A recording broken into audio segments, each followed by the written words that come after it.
大家好，我是夏妈，早上好。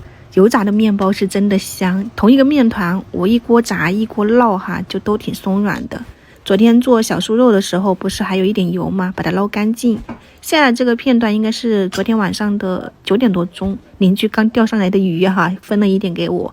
小妹现在晚上睡觉要带这个，之前有好几个朋友问，给你们看一下。面粉里面打一个鸡蛋，加一点糖啊，一点点盐，再来一点酵母，然后牛奶放进去，就是这一些啊，没有称克数啊。面粉我估摸着是300多克，鸡蛋加牛奶就是面粉的1大半呐，180毫升左右差不多。然后他还要给你们看一下他之前的那个，就是在换牙之前，其实我们也看过一次。搅成面絮状以后，揉的时候可以加2块小黄油，大概10克左右。你没有的话放那个猪油或者是食用油也可以，揉成偏软的面团，盖上盖子就可以了。然后这边把鱼处理一下吧，这种新鲜钓上来的这种翘嘴是很好吃的，放一点姜、盐，然后米酒，给它们里里外外抓捏均匀。这个晚上送过来只能是明天吃了，放到冰箱冷藏1个晚上啊。面团有很多朋友说放到冰箱发不起来，你看我稍微收拾一下它就已经发起来了哈，有一点点迹象了以后你再放到冰箱去。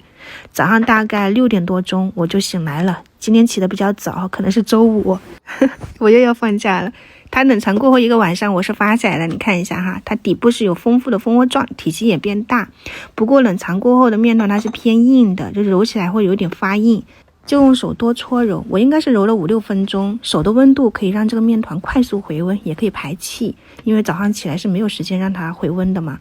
然后搓不光滑你也没关系的，像我一样给它揪成面剂子，在手上团2下就会变得光滑了。你看偏软的面团就这一点很好操作，就做面包的面团一般都是很软的，含水量高嘛。如果你们那边是已经开始穿棉袄了，早上起来你就不要这样做了。我们这边是25度啊28度左右，就温度比较适合做这个。然后你稍微的给它按扁，包入豆沙馅，再按扁，这样就搞定了。另外一点的话呢，我是没有包馅料的，我准备烙的，点缀一下黑芝麻，分辨一下，这样子先给它松弛一下。我看一下时间啊，现在是6点33分，开个中火把油预热一下。趁这个时间我切了一点梨子、猕猴桃、青瓜给它搭配，用竹筷子试一下油温，它冒泡了哈，基本上就可以转成最小火，然后再把我们这个面团放进去。其实只属于半发面，因为我看了一下时间，我6点40分就下锅炸了。调成最小火，这个东西不能着急，你火一大了，外面焦了，里面还没熟，就反复的给它翻面就可以了。然后这边的话呢，我是用平底锅干烙的，没有放油，也是开的比较小一点的火力，两面烙个印子出来，然后你在锅盖洗的时候带一点水，再淋到周边，盖上去，就这样子。然后这边也是可以了。